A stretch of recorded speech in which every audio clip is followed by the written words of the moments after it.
We've got a few tips for you on how to ramp a grocery brand heading into Q1. So we've got a few tips for you. In general, we've had a lot of experience in groceries. So while we manage brands across multiple pet categories, everything from electronics to pet, beauty, we touch sports and nutrition, grocery, and everything in between, industrial and scientific, home and kitchen. We have a lot of fun with grocery, and so we just wanted to put out a couple of tips, a few free suggestions for you as we get ready for Q1, which is going to be here pretty soon. The first thing is, like, right now, time is on your side. So the first thing is, like, take advantage of the fact that time is in your favor, and don't wait until December 26th to wake up and say, hey, we need to have a good strategy for Jan 1, Jan 2. The most effective brands that we've seen that have really capitalized on Q1 start now. So you've got a roughly 60-day window between now and the end of the year. And a lot of brands will try to go heavy for Black Friday, Cyber Monday. One of the things you don't want to do is don't fight that seasonality. Everybody eats like a fat kid from Halloween through Thanksgiving all the way through to Christmas. Understand and take advantage of that. So don't try to fight that wave. Don't try to convince everyone to eat healthy while they're stuffing their face with Reese's and Twix bars. But on the flip side, like save some time, save some bullets. And the time frame that we really like to get aggressive is usually around December 10th through the 15th-ish, usually around the second week of December. The reason why is because everybody likes to check out for Christmas. No question, me included. I like to spend time with the two sets of twins, watch them unwrap presents, take some family time, watch some football, eat some eat some cherry pie, whatever. And everyone else is the same way. So what you want to do is you want to lay the groundwork a couple weeks before Christmas. You don't want to bid too aggressively because you don't want to compete with holiday cost per clicks, which are elevated. But what you do want to do is get a jump on the momentum. And I think that's one of the key things we've learned. When it comes to how to ramp a grocery brand and prep for Q1, by starting in the December 10th through the 15th timeframe, load your campaigns, get them running, start to dial them up, get your targeting figured out. Make sure that you have the latest numbers, the latest keywords, the latest campaigns up and ready to go. Start to ramp and start to learn. Even if you're a little less efficient on a ROAS standpoint, that's fine. It'll improve and it'll get better as you get closer to Q1.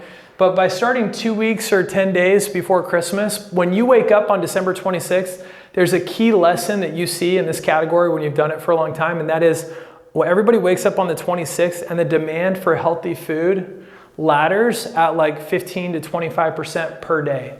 So if you're like most people, they take a couple days after Christmas, they roll into the office bleary-eyed on the 28th, maybe they're hungover, maybe they're not. And then Jan 2nd, they're like, oh, we should run some ads.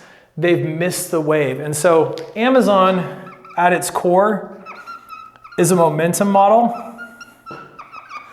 versus Google, which is a relevancy engine.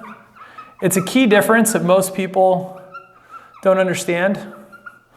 But when it comes to a momentum model, by getting a 2-week jump on the keywords, the rankings, organic rankings, how the paid influences those, what you really want to do is you want to build your campaign so that by the time when you wake up on the morning of the 26th, your stuff's been running for 2 weeks, it's running at full steam, and you've gotten a jump on everybody else who's just starting to wake up and figure out hey, this is a good time of year to capitalize on things.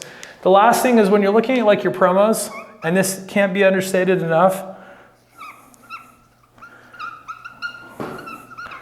go super hard for the first 3 weeks of January.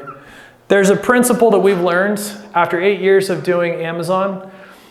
The better your January goes, when you're in healthy food, sports and nutrition, fast consumables, the better your year goes. You cannot go too hard the first or second week of January. Everyone's shifting their diets. Everyone wakes up and makes a New Year's resolution to lose 10 pounds. That's a real tidal wave. And so there's a lot of new eyeballs looking to change their diets, change what they drink, change what they eat, change what their supplements are. And so when you're looking at the grocery food category, supplement category on Amazon, you really want to go super hard. And what I mean by that is if you're thinking of doing 20% off, go 25. If you're thinking of running a deal for a lightning deal for a day, run an extended deal for a week or 2 weeks. And the more new purchases, new eyeballs you can capture in January, when they fall off the diet bandwagon in February, March, and they come back in April, May and decide to get their beach body back, guess what? They're going to think of you and buy it again. And so if you can capture the customer in January, you'll coast on that repeat purchase rate all year long. And that's our final tip. For And this is one of the most underlooked KPIs.